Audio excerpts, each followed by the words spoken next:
Hello Matrix, and welcome to today's Grade 12 Physical Sciences show, proudly brought to you by Macmillan. Today we have a special revision lesson on physics.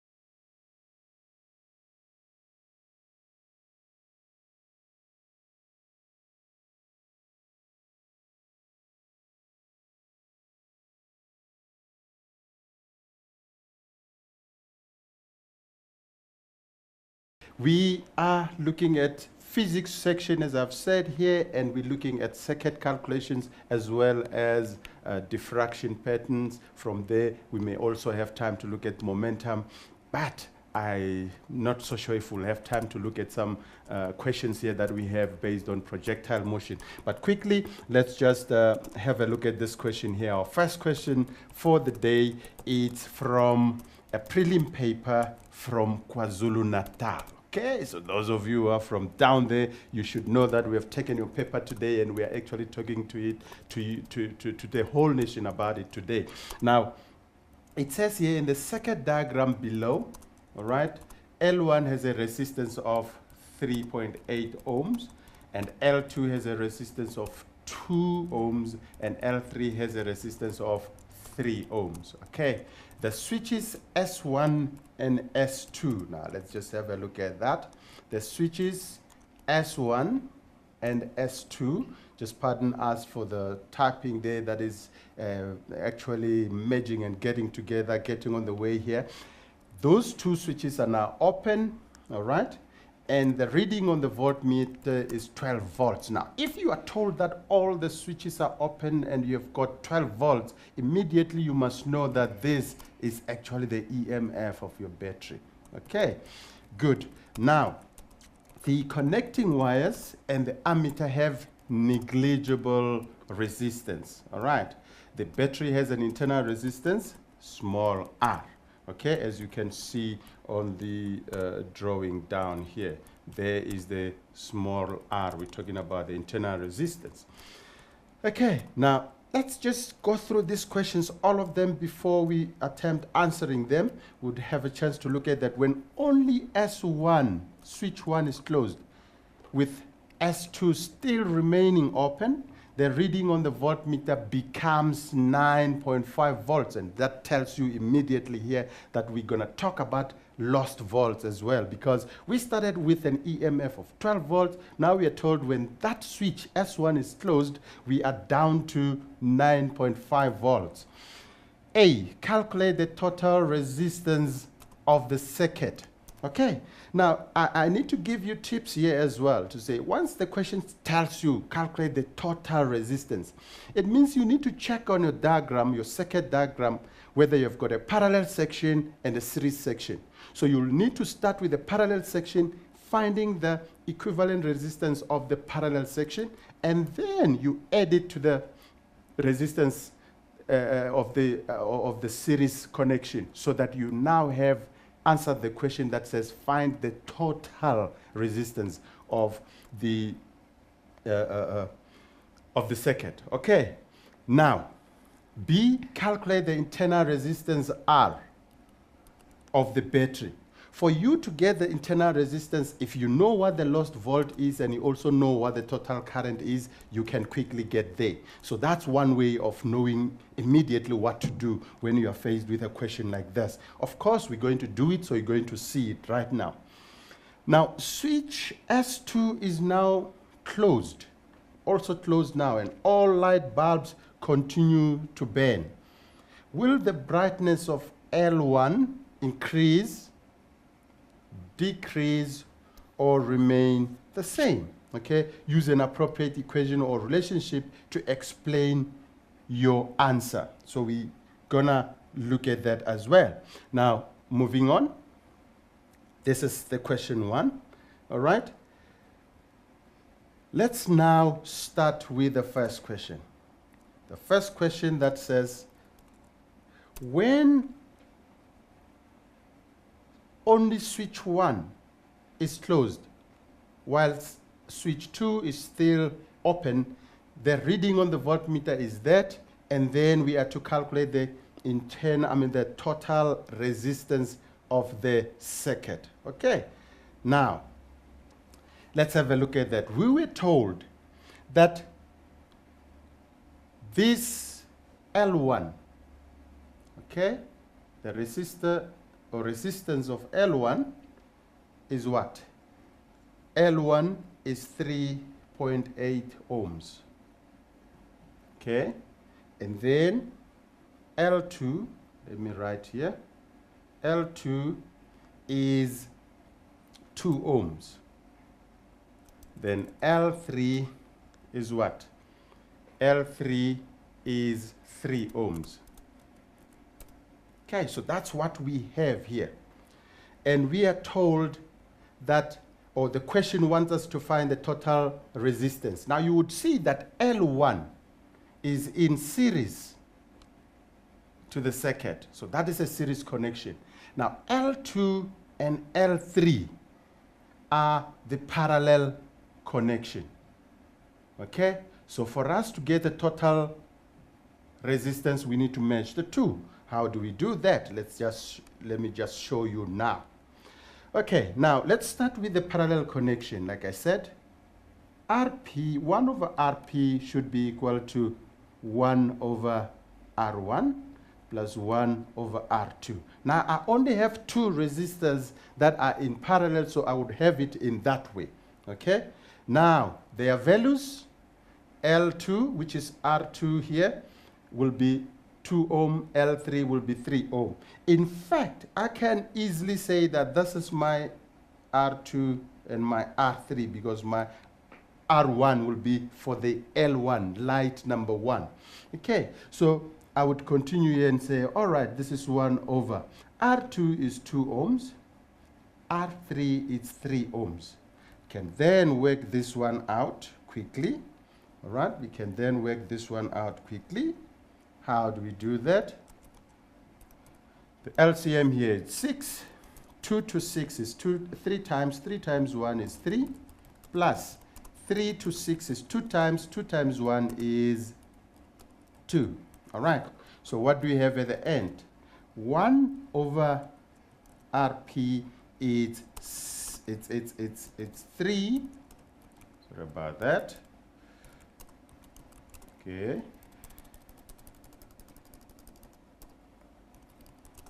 So 1 over RP is 5. That is 3 plus 2, 5 over 6.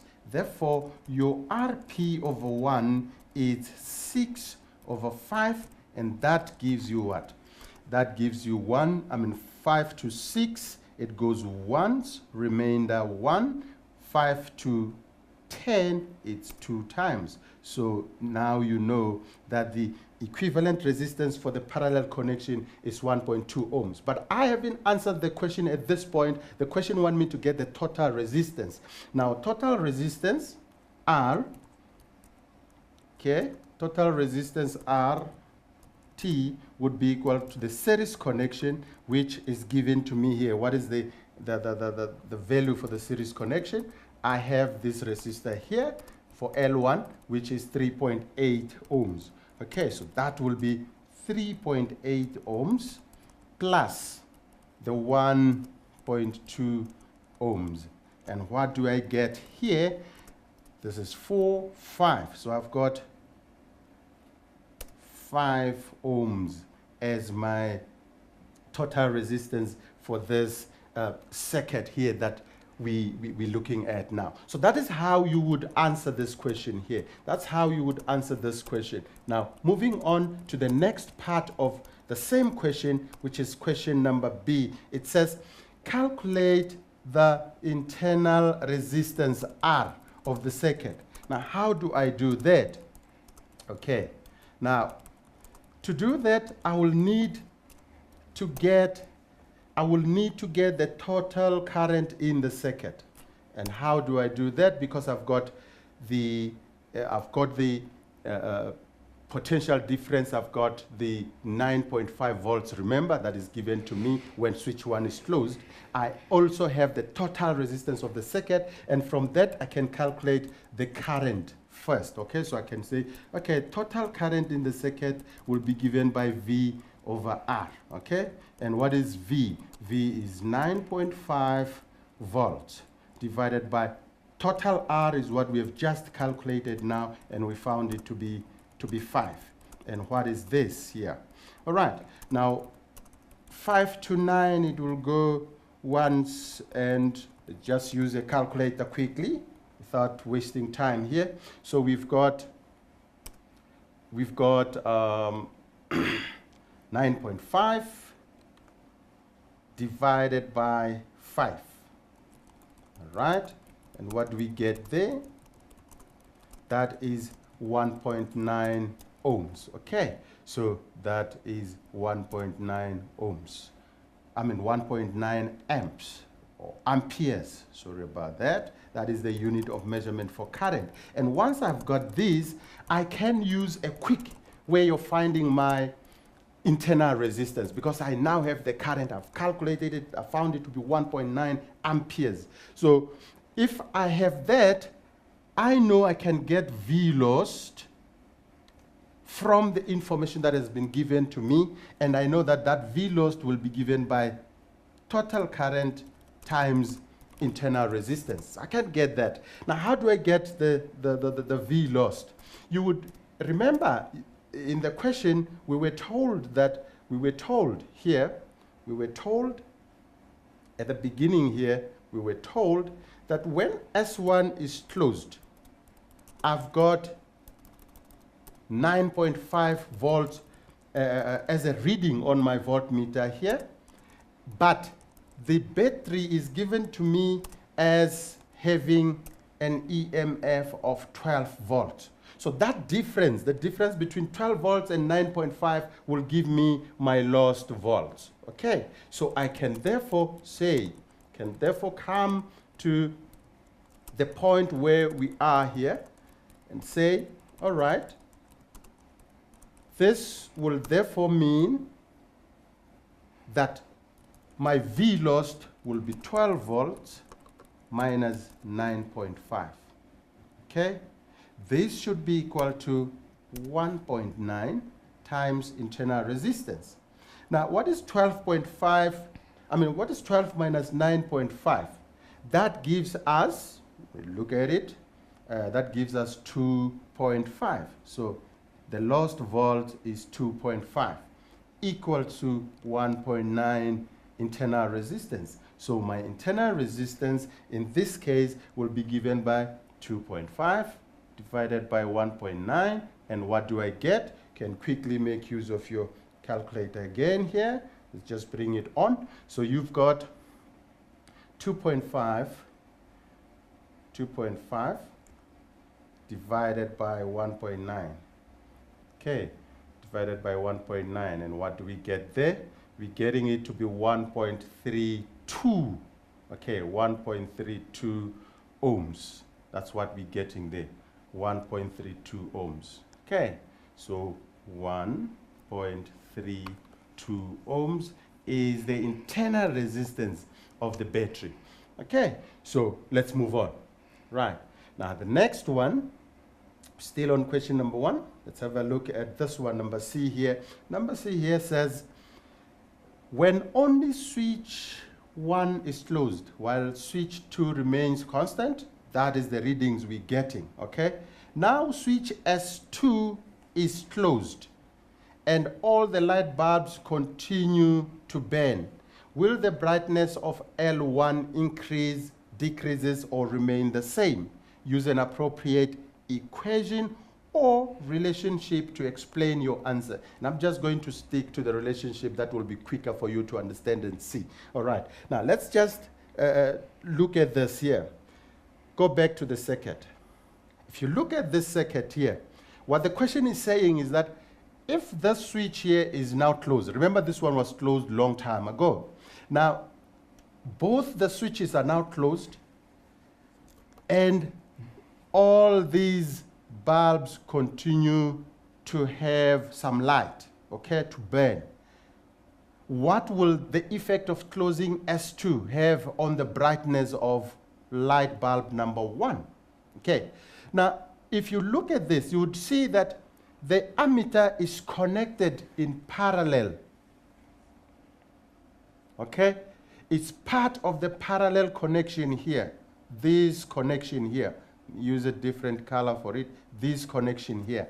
Now, because of that, this little resistance of the, let me use a very small r to just explain that.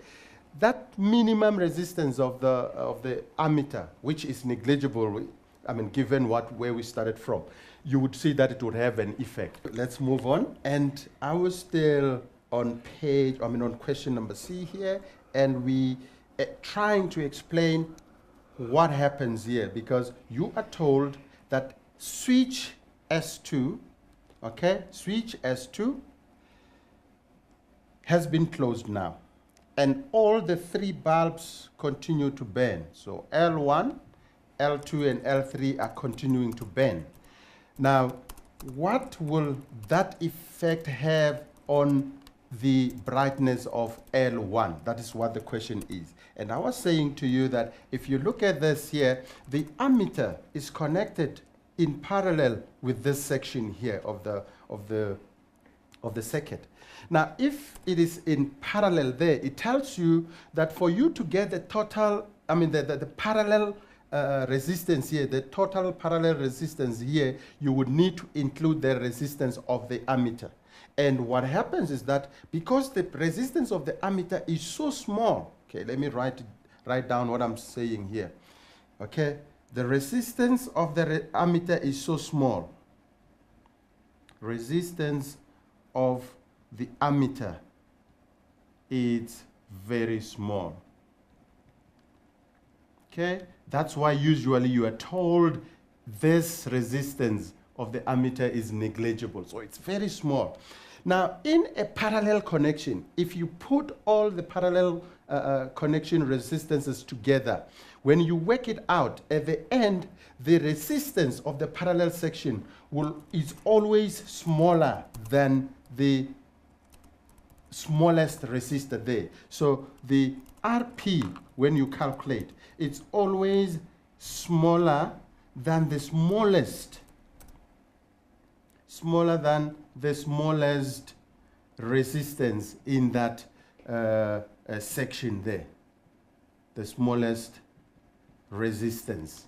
Okay, so if this is what it is all about, it means that the total resistance there becomes smaller, therefore making the total resistance of the circuit even smaller. So let's just say something about that here. We would therefore say that because the RP has become very smaller than the smallest resistance, then the total, all right, sorry about that, then it would mean that the total resistance of the circuit,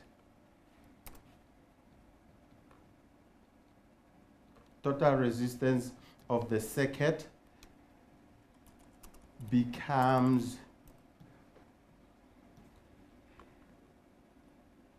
effectively small.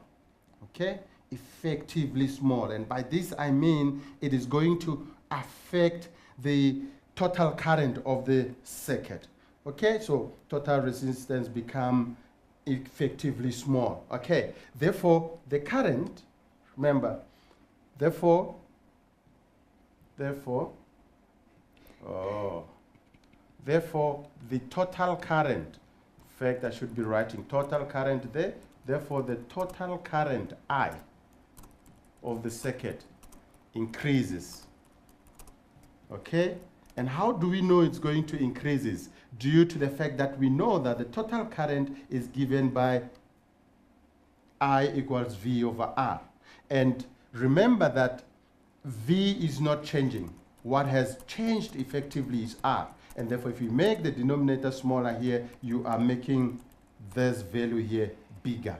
And therefore, total current going up Question for the day, it's from a prelim paper from KwaZulu-Natal. Okay, so those of you who are from down there, you should know that we have taken your paper today and we are actually talking to the whole nation about it today. Now, it says here in the circuit diagram below, all right, L1 has a resistance of 3.8 ohms and L2 has a resistance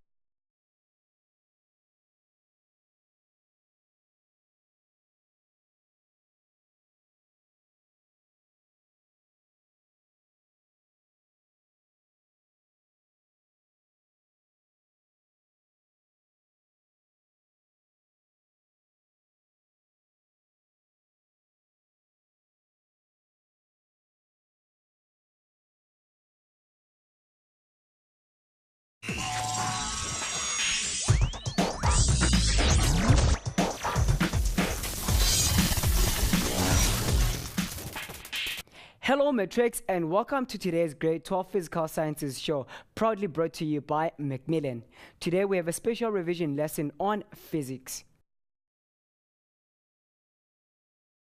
Resistance of 2 ohms and L3 has a resistance of 3 ohms. Okay, the switches S1 and S2. Now let's just have a look at that.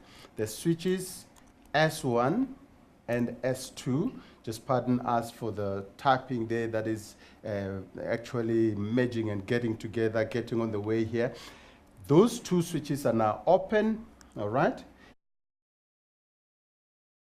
We are looking at physics section, as I've said here, and we're looking at circuit calculations as well as diffraction patterns. From there, we may also have time to look at momentum, but I'm not so sure if we'll have time to look at some questions here that we have based on projectile motion. But quickly, let's just have a look at this question here. Our first question.